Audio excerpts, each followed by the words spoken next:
We're going to do the new water test procedure based on the vendor learnings.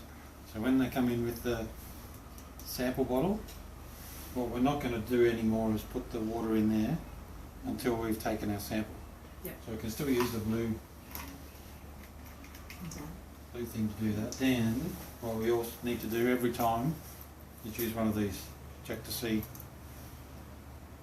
if it's got high chlorine. So just dip, pull it out and compare. Wait 15 seconds basically to check it against the colour chart. So we're probably sitting somewhere around about between 5 and 10 here. So according to Vendart, that's okay. Now for this one I'm going to show you, pretend that this is like very green up into the 50 range. Okay. So we've got a high chlorine reading. We don't want that chlorine reading to interfere with all the other things we're going to test. So we need a little bit of test solution.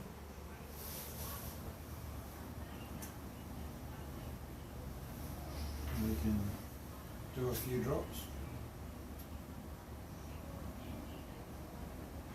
I do 5.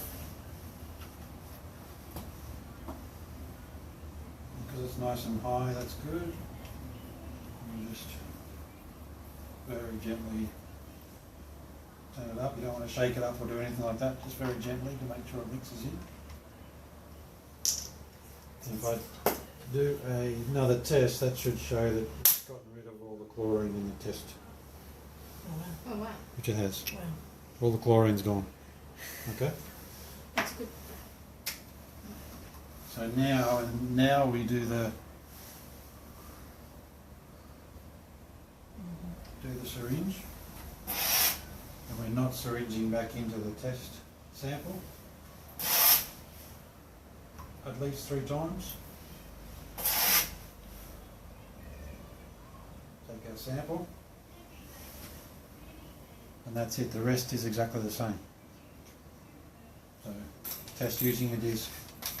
You can now pour that out, take your salt read, pour it into your phosphate tester, etc., etc. But we've got a good sample there that's not going to be interfered with by your salt tester or anything else. So that's our new... Martha asked a good question, what do we do when they come in with a big bottle and they might have high chlorine? What we probably need to do is decant the big bottle into the small bottle so we can manage the chlorine drops from there. Okay. Because you're not, if you tried to neutralise a big bottle, you'd end up using the full one of these. Yeah. The main thing with it though is you don't aerate the sample. Because that creates CO2. Yeah, Yep. that creates a problem with changing the pH fairly quickly. So That was really interesting we'll when do you this. said all that stuff. Yeah. we'll do a fill demonstration as well. So that's a critical thing, that the nib should be in far enough that you can actually, the demo from Vendar is that you can actually pick up Oh. the whole lot with Okay. the nib in there. If there's anything wrong, any splits on the end of here, Yeah. what you're going to do is create Venturi action, and you're going to suck air in through here and force it into your disc. So that's very important as well. We have a nice, Oh, okay. neat, no splits in the nib at all. And you want a nice seal onto that hole there, because the same thing will happen. As you're driving the water in, Yep. Then you'll get. it's going to suck air in and you're going to get bubbles, no end of trouble. Yep. So we're going to order today a shitload of these. We're going to order a lot of these so that we've got no excuse. The flow of the plunger should be nice and smooth as well. It shouldn't be tight to put down. Okay, so Frank will pause and then we'll fill this so we can see the filling. One final thing for this test is what you're going to have to do is enter in the chlorine values, your approximate chlorine values. Because you've removed the chlorine from the water, it's going to show pretty much next to 0. So we're going to need to enter in what we think the approximate value was. So it's 10, and we'll say 10.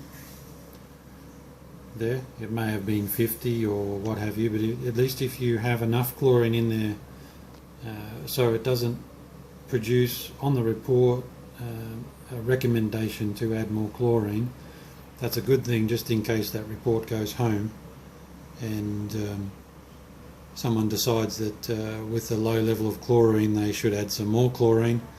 As you know, it happens. We want to make sure we put a reading in there of some sort so it doesn't produce that. Okay, thanks.